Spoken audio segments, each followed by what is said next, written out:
Welcome to an episode of Perched on the Porch with Tammy. Should I make this a thing, Perched on the Porch?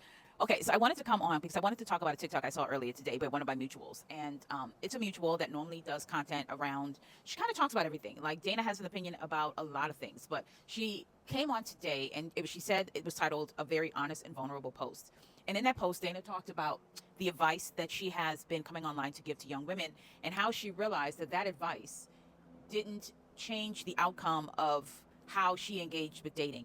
And something she said in the TikTok, she said, being an intelligent person is the ability to change your mind when you're presented with new information. And she kind of talked about how she was coming out of a relationship, and because that relationship didn't end terribly for her, and the way that she has chosen to carry herself, not just online, but in the world. And I understand and respect the way she chooses to navigate the world, because to some degree, I choose to navigate the world far more chaste than many people may believe that I do. Now, I know that I come online and I know that you guys can see some cleavage. What you don't see me online doing is twerking. You don't see me online being overtly sexual. And that's because I have children, and I have adult male children, and I have a young woman who is my daughter, who's a young woman. And so I don't want them to have to answer to their friends about why their mom is twerking online or talking about sex or, all those things. So I kind of navigate the world probably more like Dana than most. But what she said was she was telling young women how to carry themselves and what not to do. And then she realized that advice that she had been giving and the way that she'd been living, she wasn't getting a different result.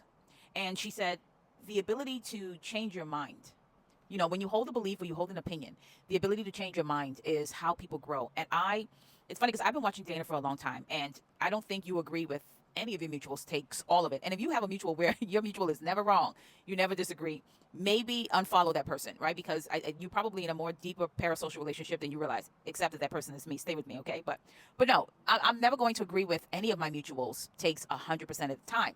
And I've said this numerous times. The thing that makes me follow people and continue to follow people, even when everybody else has an opinion about them, even when people say, oh my God, I can't believe she said that take, and you still follow, and I can't believe.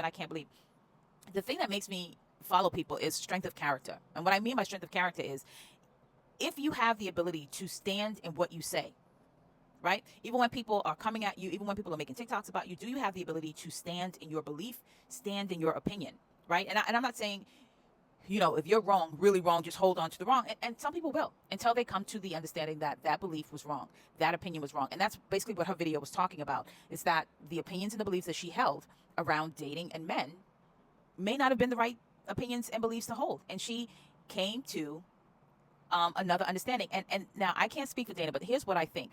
Because I saw Dana's take on Megan when Megan got shot. I saw that take.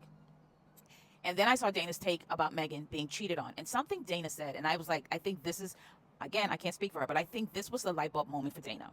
Because she said, some men just don't believe that you should be treated well, especially if that man has assigned you the title of hoe. So because they have assigned Megan the title of hoe, they don't believe she should be treated well. So Clay cheating on her was almost deserved. And but the thing is, it doesn't matter if you're a good woman.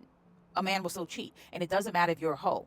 They will still cheat if that's what they choose to do. And I think watching Megan go through this was a light bulb moment for Dana. Again, I can't say for sure, but when I saw her take on Meg getting cheated on, I said something clicked. I could tell something clicked. And so to see her TikTok today saying, when you have no information, you change your mind. And the advice that I was giving, I'm not pulling from some different pool of men. I'm pulling from the same pool of men that the hoes are pulling from, the promiscuous women are pulling from, and the good girls are pulling from.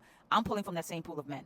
And being this way, being, Dana's way, more chaste, isn't garnering me a different result.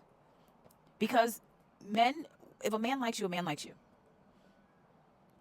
If a man likes you, a man likes you. And so much of your past is going to matter, right? Like men will make exceptions for a woman's past if he likes that woman. He will not make an exception for that woman's past if he doesn't. We saw that with the, who was the white guy where the lady said, your wife has 3 baby daddies, right?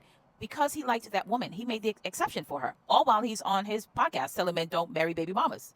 If a man likes you, he will make an exception for you. And it doesn't matter if you're the good girl, if you are the slut, if you are the hoe. The exception will be made if he likes you. And, for those of you who follow Dana, go watch that video. I think it was such a really great video. And if you, didn't see it for Dana, go watch the video. I think it was a good take. And it just shows that a lot of time the message that we're giving that message is for us first. And sometimes it takes us a while to understand that the message that we're giving, it is the conversation we're having with ourselves. So when I come on this app and I talk about empathy, and I'm very vulnerable in the areas that I have failed at that, it's because my work first came from me before I could create it and share it with you. Go get your empathy scorecards and buy the book.